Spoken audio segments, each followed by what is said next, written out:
Welcome to the Sports Marketing Machine podcast. These podcasts for those working in sports looking to level up their marketing skill set so that you can sell more tickets, sell more merchandise, and grow your fan base. I'm your host, Jeremy Nizer. Today, sitting down with the great Joe Rixon from FanIQ to talk about 3 things teams can do to level up their social media and content to get better engagement and sell more tickets. So, Joe, welcome to the podcast.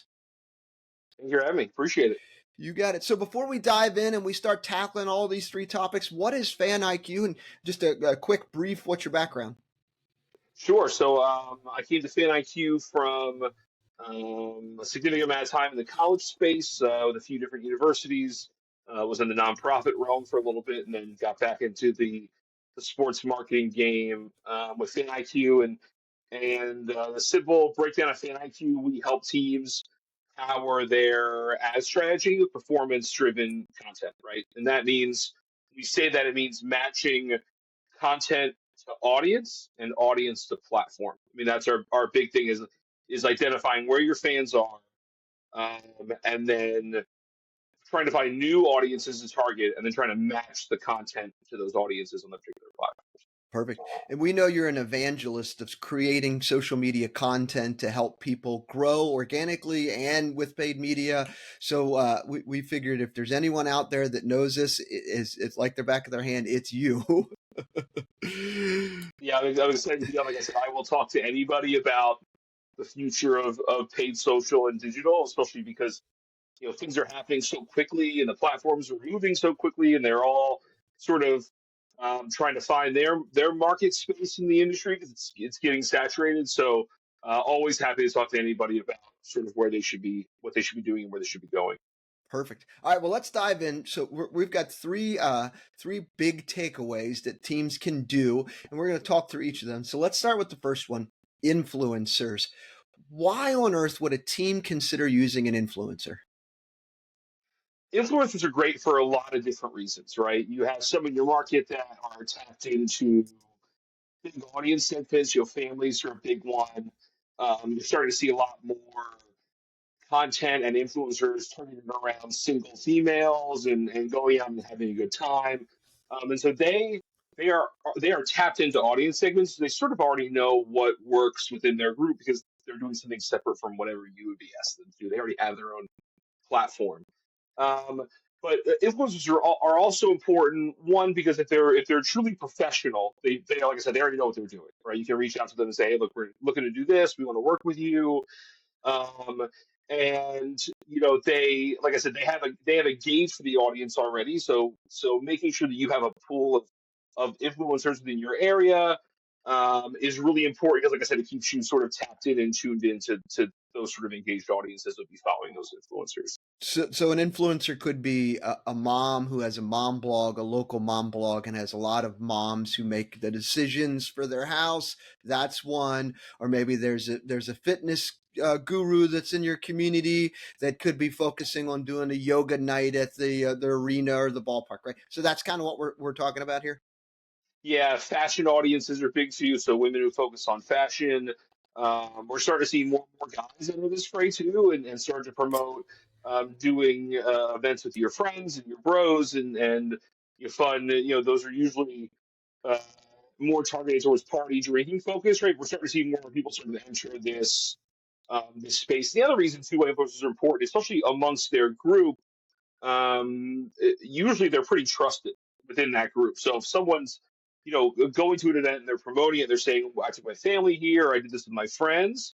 It's going to give you a little more clout than if you just ran an ad that said buy tickets now. Got it. Got it. Makes sense. All right. So if you're thinking about using influencers, I'm sure there's some people out there that are quote unquote influencers that have all these followers, but in reality, like they're not actually like doing it. So how do you uh, kind of get away from these landmines? Are there certain metrics that you look at to say, you know what, this is actually a true legit influencer, or this person's a dud? Yeah, so I would first by starting doing research on people in your community that are influencers and that are valuable. Obviously, the more sort of localized you can make that, the better. But there's also a lot of great platforms that aggregate these influencers into one spot. They're almost like digital marketing, agencies for these influencers. And a lot of times they provide actual data metrics on them, who they've worked with, how many clients they've done, how many campaigns they've run. And so going to those can help you really vet the process. And then I always recommend just hopping on a quick call and sort of vetting them yourself. Obviously, if you're using an influencer, you're paying an influencer, or even if you're just trading tickets or experiences out to an influencer, I always like to ask a lot of questions to see if they are truly professional, right? Like if they Mhm. understand what I'm asking for.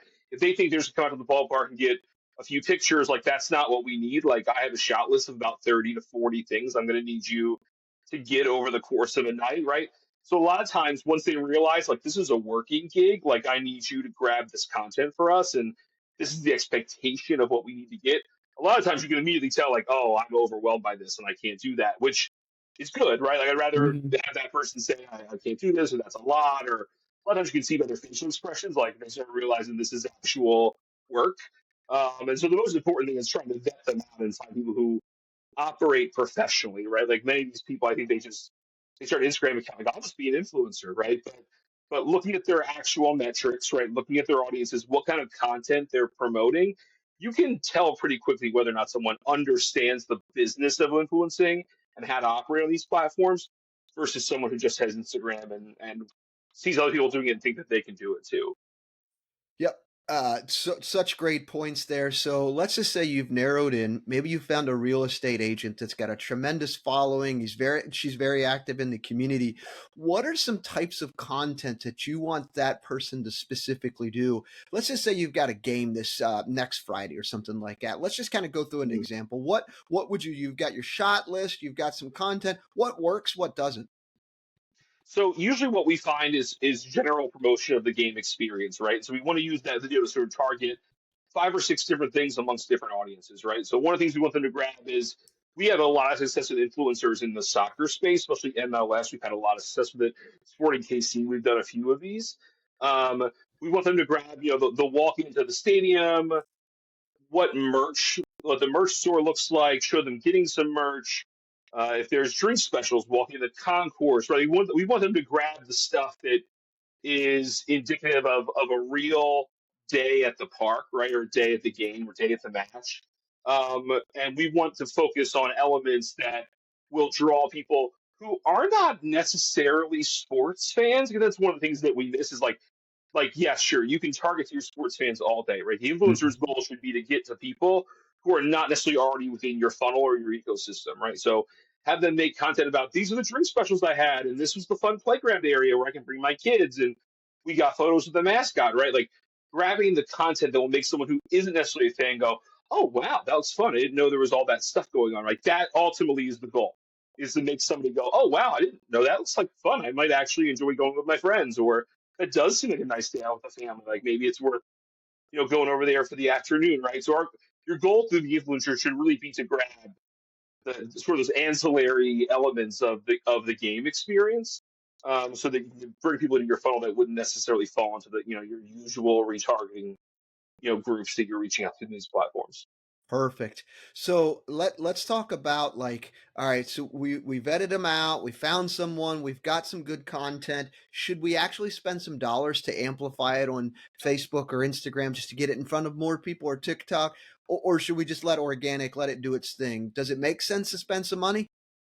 Absolutely. The one I think missed opportunity is that you could go out and you could get an influencer and have them make fantastic content. They could co-tag, they could co-brand you on the content. You could be like, oh wow, that's really cool. But one, you're limited on what kind of metrics you can see, especially if it's being posted by the influencer themselves on the platform. But secondly, you influencer content works great repurposed as a paid piece, like just running it. Don't overcomplicate it. You can just run it as if it's a regular ad because it looks like it fits within the feed already, right? I think the crux of everything I do is letting teams know that the old way of doing things where you slapped up a ticket ad, like those days are over. They're done. Yep. Like we need to start viewing these platforms the same way I view commercials on my TV. I can change the channel if a commercial comes on, I can swipe up, right? And Mhm. so our internal data shows that you're lucky if you get an impression and a half out of a piece of content before people start scrolling by it, right? So like if you have four ads running, they're all banging over your head, please buy tickets. People are going to swipe, and you're just losing. You're basically throwing money out the window, right? So the Mm-hmm. goal should be to make content in these platforms that matches what they're already seeing within their feed, right? So influencer content works great because it looks like something that would already be on their screen. It doesn't look like it's an ad.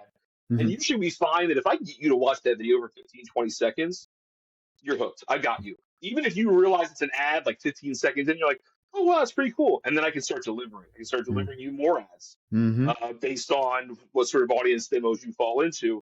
Maybe it's more influencer content. Maybe eventually it is a paid static, right? But the reason why influencer content does work so well is it fits seamlessly into their feed. And so the Mm-hmm. goal should be to get people to watch your video, engage with the content, viewing, commenting, sharing, because that is indicative usually whether or not they're going to wind up buying. And the goal should be to sort of, I don't know if trick's the right word, but like get people to not necessarily see your ad and their first thought be, oh my gosh, this is just a commercial for the local sporting team, right? The goal should be go, well, it looks fun. Oh, it's an ad, but still, I'll click on, it, I'll buy a ticket, or Mm-hmm. let me click on it and see what prices are, right? The goal should ultimately be first and foremost to engage, and so that's why influencer content I think works really well. Just repurpose as a paid ad. You could have them run it organically on their feed. That's totally fine. You can run it organically on your feed. That's totally fine. But you're really missing out if you're not repurposing this influencer content in a paid way. Yeah, we call that soft sell and hard sell in sports. Like when you're making the sales calls, a hard sell is like, well, can we count on your support? And then this is a soft sell. We're not like demanding you to do anything. There's not a like demanding clear call to action right then and there, unless we Yeah. put it in there. So if there is a call to action and we're asking people to buy tickets, how are we tracking the ticket sales from it? So usually, when we're targeting by audience, right? So we are building out sort of a content library within each of these audiences. So if we're targeting families or we're targeting beauty mavens, we call our groups that are into like beauty and fashion, and or if we're targeting um, um, adventure seekers, right? We have usually a library of content underneath each of those that sort of fit that particular audience. Mm-hmm. And so what we're doing, and then and so we will either set up for that to go to a retargeting campaign, like, oh, you've engaged in the content, I'm going to start serving you more uh, intentional ads around ticket purchases, or we'll build out a retargeting campaign within that particular audience. We keep delivering you that sort of content, right? So once somebody has sort of fallen into that aspect of the funnel, we want to keep engaging them with content that is relevant to them, and then eventually get some of the purchases. Yep, makes perfect sense to me. So, all right, we've talked about influencers, a lot of great information. Folks can always rewind and listen back to the questions and Joe's responses. Let's start talking about UGC. What is UGC? So UGC really is organic content that your fans are making, right? So the goal is to scroll through your existing social channels, your hashtags, your team, and these platforms. You would be amazed at how many of your fans make content better than you make it. Yep. And I know that sounds crazy, but it is. And you'd be amazed at how many of them will let you just use it, right? So whether that's like them, capturing, we got some great content from some of our partners of, kids uh, having their birthday party at the ballpark, right? They captured the mascot coming over them, seeing like the team didn't get that. The parents got that, right? And so we're talking about like family nights. Boom. That's something easy. We can either optimize that, edit it, and then run it as its own piece, or make a video around the fan experience or fan engagement, or birthday party package. We can use that in there, right? So, the value in using UGC is one, it looks like it fits into the feed, right? Because you're grabbing it from Instagram, you're grabbing it from TikTok, you're grabbing it from Snap. So it's already Mm-hmm. content optimized for the feed. But it also helps your fans feel engaged, right? It's like, oh, the team reached out to me, they wanted to use my video, and you can use these organically, right? You can say, hey, we got this video from so and so, give them a shout out, or you can take that content, run it in the paid, right? I think once again, if you don't take anything away from this, I take away that the content you're making should really be matching the platform that it's on. Whether that's highlighting the fan experience around you once again, you would be these other people will have videos for teams just around what they wore to the game. Like we call Mhm. that bedroom content. Like this is what I wore to the game tonight. Like you want to do a piece on merch? Boom, there you go. Yep. Like you got like organic content around that, right? And so we are big on UGC. One, because it's easy, right? You just need a staffer to go through and find great content. Mhm. And then, like I said, you just flip it over, you turn it into a paid ad, or you morph it into a new piece of content. But and most of your fans, you will find, will be surprised at how willing they are just to let you use their stuff. And this might be the most dumbest question that I asked today. How do you find the UGC? Do you just type in the name of the Florida Everblades in Instagram, or do you type in like Everblades hockey? Like someone tag us? Like how am I finding UGC content? Yeah, so the user generated content, we find it through just if you have a team hashtag, that's an easy way to do it. If you just search the team name, you can search game details, a lot of things you can look up, but it is fairly, I mean, I'm always amazed when we work with partners and I type in, it could be a small minor league baseball team, right? I'll type in the team name and I'll find 1,000 videos that people have been posting for games. And you're like, I didn't even know this stuff was out there, right? Especially if you Mhm. have a small shop or you don't have a lot of dedicated resources to like multimedia, like you have an intern, for example, running a lot of your social accounts, like this is an easy way to grab content and promote your team without necessarily needing someone with a videography experience and $1,000 camera to know what they're doing. Perfect. I've seen teams and even local businesses see the user generated content, either they're tagged or they're finding it, and they'll share it to their story. But Mhm. oftentimes they're not running ads to it, or they're not, I don't know what the word, duplicating it so it shows up in their feed, but they're only using it for the story that disappears. You can use it for any of these places, right? Yes, absolutely. We recommend that teams run this. If it's a good piece, run it in paid. Like I said, if engagement is king, you need to have as many things floating out there as possible, right? If the goal is to keep the content fresh and eliminate a reduction of ROAS, it means you need to have a bunch of different content. We were at the Big 12 Summit last year. Gary Vee spoke, and I remember, he said, you all should have. He's talking to all the Big 12 schools, for example. He said, oh, you should all should have 30 pieces of content running at any given time in the paid space, and you could see everybody's heads just explode because they're like, Yeah. how do I make 30 pieces? Like this is unreal. Well, this is how you do it, right? It's like Yep. incrementally. Like so, it can be overwhelming when you're a small shop to think, man, how do I run 30 different pieces? We'll break it into pies, right? I just need to make a few paid pieces that look nice. Maybe these are the ones that eventually drive a sale, or they work on a platform like Meta, where those but more buy ticket ads, the bang over your head pieces, like Hmm. where they might work better. But really, like if you just say, man, if I could just get like 6 or 7 UGC videos, and maybe I can get this influencer to give me 4 or 5 pieces of content, enough content to make 4 or 5 different pieces, right? Like now it's not so overwhelming, right? I can get Hmm. to 30, like it's not hard. And so, like I said, the goal is to make as much content as possible by making that content as diverse as possible, right? So you can get there. You can get there. It's hard, but you can make it a lot easier for yourself by using resources at your disposal that work smarter, not harder, sort of philosophy, right? And UGC will definitely help you get there by taking that content, like I said, either just flipping it, repurposing it, or making it into a sort of a new thing. So in reality, so I go into Instagram and I type in I'm gonna use Florida Everblades. I see a Mm. bunch of content. I click on it. I download it, then upload it onto my account and tag the person who had originally posted it. Is that kind of what I'm doing here? Yeah, or a lot of times you don't even need to tag them. You just say, hey, we'd like to be able to use your content. The permission is always the biggest thing, right? Like you Hmm. never want to just take it and flip it and use it.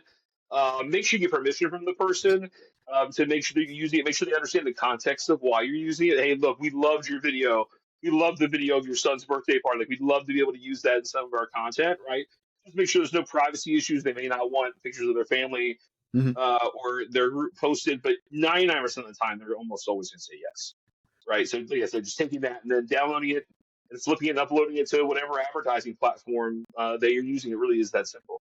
Man, that's great. All right, third one, and we touched on this a little bit with influencer content and UGC.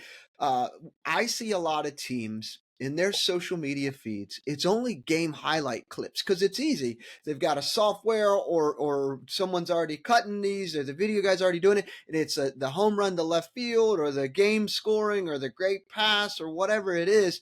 But they leave out fan experience content. Why is it so important to share fan experience content? I think if you look at most of our partners, our highest performing pieces of content often have nothing to do with the product on the floor. And that should ultimately be your goal, right? If the goal is to sell tickets regardless of whether or not we're losing, like, how do we do that, right? And so you do that by making content around the fan experience. So, for example, Atlanta Hawks are a client of ours. One of our top two or three highest performing pieces of content for them last year was an ad around the team store and just exclusive things exclusive to the team store that you can't get other places, right? Targeted that towards the sneakerhead crowd, the fashion group, right? We actually never mentioned buying a ticket in that. It never says buy tickets. It never says tickets are on sale. It is just here's a cool place to get the Trey twos. Like this is like check out this exclusive collection of Mhm. sneakers they have. Like we never mentioned tickets, and it performed well because on the platforms, the ad copy or a lot of times the little widgets they sort of have at the bottom that say buy tickets, if somebody wants to buy a ticket off the ad, they can. It's not like you're like, oh well, what am I supposed to do with this, right? It's clear on most of these Mhm. platforms eventually that it's an ad. So building building content around how fun your environment is ultimately where you're going to be successful, right?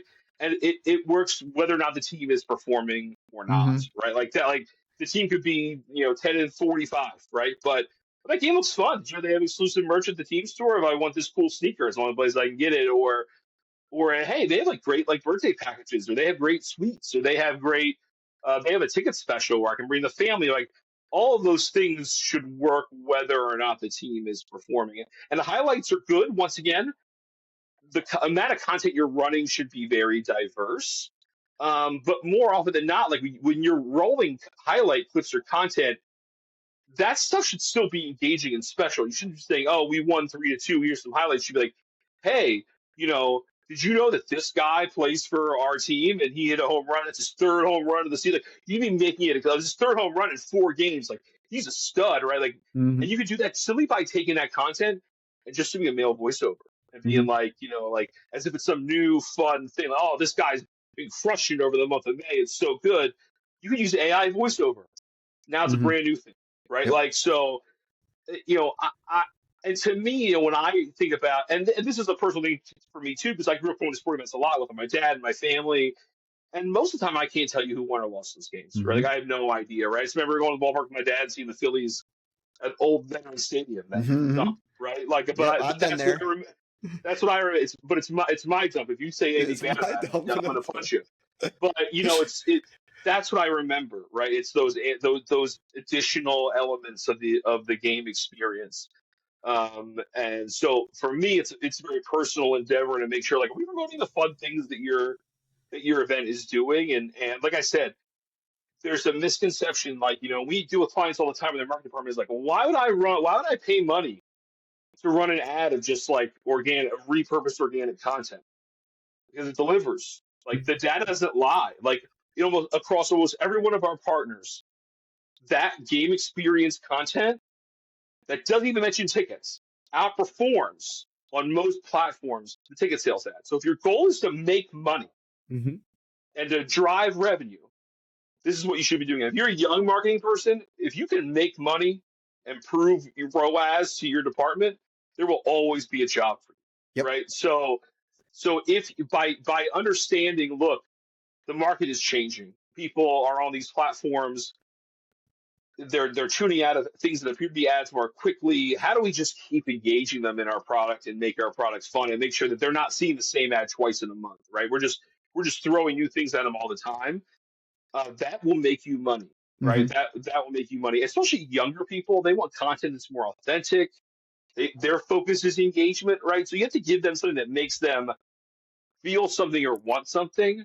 And by you do that with the fan experience content, they are not moved by tickets. It just doesn't work anymore, right? And I know that's tough to understand for like an old school marketing person. Even me, it's like tough sometimes. Like, wow, like this ad that said buy tickets didn't do as well as a video of a one of our clients was San Jose Sharks, and one of our highest performing engaging videos for them was a kid who drank his beer out of a shoe, like on a college night. Like that video went through the roof. Videos of like puppies and dogs. Like we work with Uh-huh. a lot of teams that do like they work with like America's Vet Dogs, like service Mhm. animals, right? Like those videos do unbelievable. Like we don't work with them, but the Washington Capitals did one last year, like Alex Ovechkin holding one of these puppies and like broke the internet, right? Mhm. So like the idea, like so for me, it's something like what? Wait, that video sold more tickets than this piece I intentionally made to sell tickets, right? It's like really really weird, but that's what we're in now. Like this is the Mhm. world that we're living in. This is it. Yep. And so once you understand that, once you understand, how to make content and how to focus your content strategy, you'll make more money. There is definitely a space for these direct to call to actions, buy tickets now, but I think that playing field used to be, well, you got to do more of these. It's now tilted a little bit where you have to make more engaging content. I always tell teams like you want to be able to share content to let folks know what they can experience when they come. Why should they come to your games? Is it just because you have a hockey team or just because you have baseball? You have to create content to give people a reason to come, and I think some teams get it, some teams don't. Do you ever give them a recommendation of here's how much like fan experience percentage content versus like game action? What's that 50-50 percentage? What do you give them? Man, that's a tough question because even most of our game highlight content is almost always geared around. It's very rarely ever just like here's the highlights from last night's game. It's more of just like, Embiid had, so this is his third consecutive 40-point game. The next one could be another 40. Like you need to be there. Like that type of thing is even that highlight stuff. We're making it special. We're making it feel like a voiceover and influencer piece on this platform.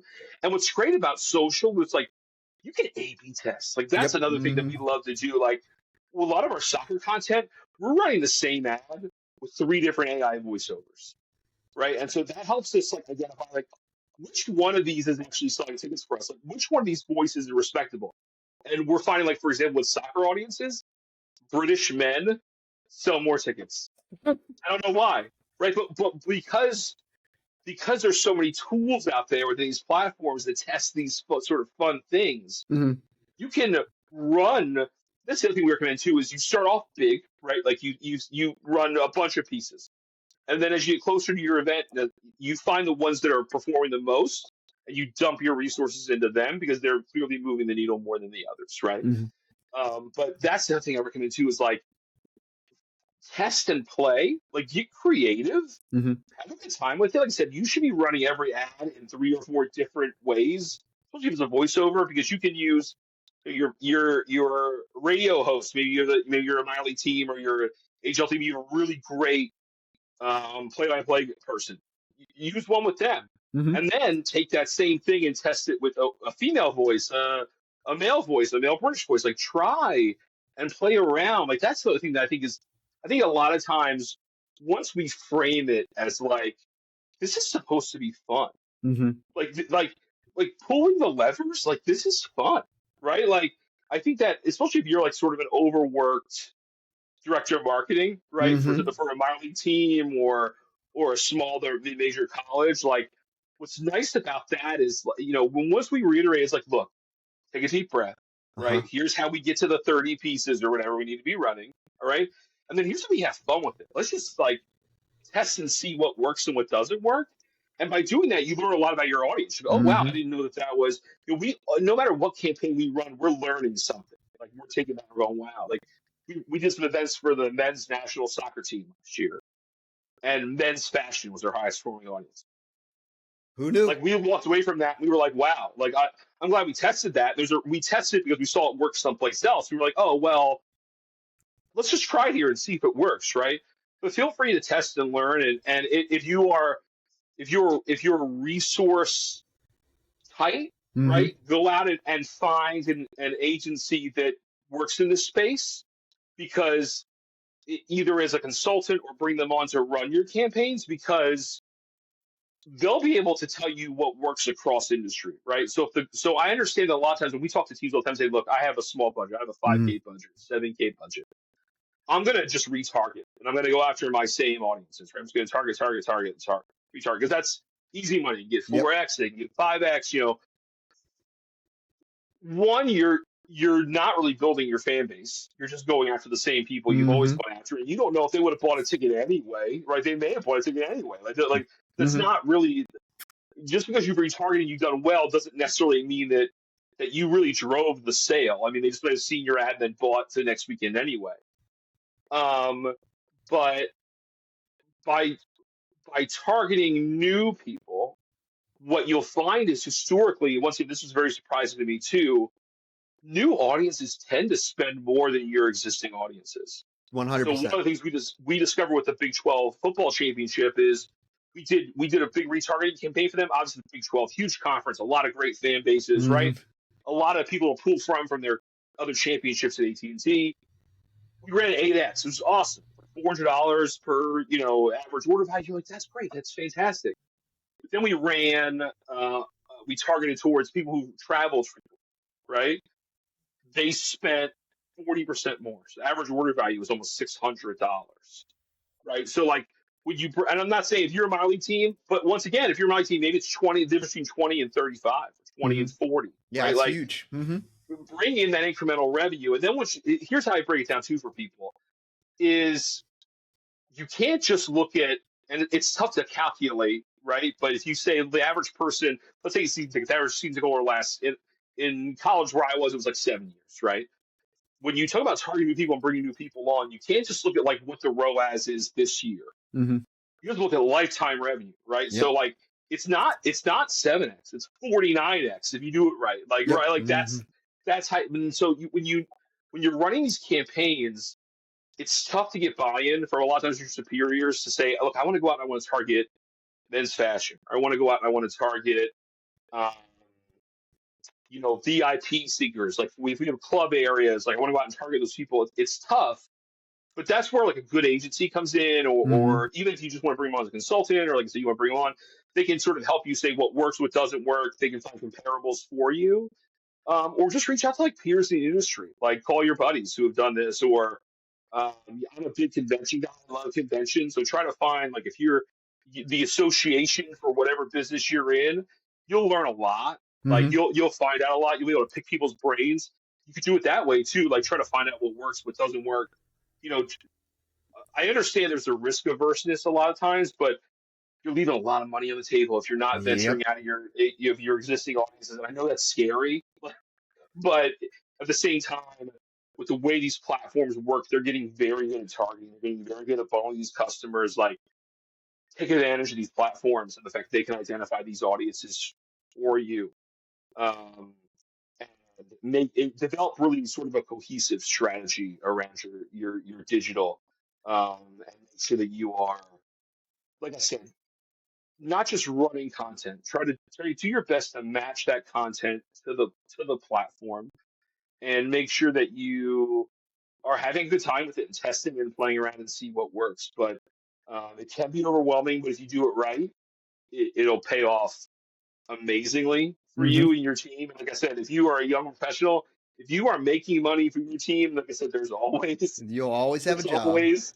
you will always have a job, right? You will Mhm. always have a job. And I know, like I said, it can be overwhelming, but it's really not as scary as I think a lot of times it's made out to be. But if you need help, like I said, reach out to an agency or reach out to peers in the industry. And just like iron sharpens iron, pick ideas, get ideas. Yeah, absolutely. When it comes to creating content, are there softwares that a lot of the big league teams use, or some softwares that you recommend for your mid majors and your minor leagues that just don't have a big staff to be able to create content fast? So they film it on their phone, they're going to throw it into Final Cut. Like that's going to take a while. What do you Yeah. recommend? So I think a lot of times most of these teams are using a platform like CapCut. Like it's just, yeah, and once again, here's the beauty of making things look organic. It doesn't take as much work, right? Like a lot of times you can make ads based using just the tools on the platform. Like that's what's amazing. That I think once you break it down, like look, it's really not.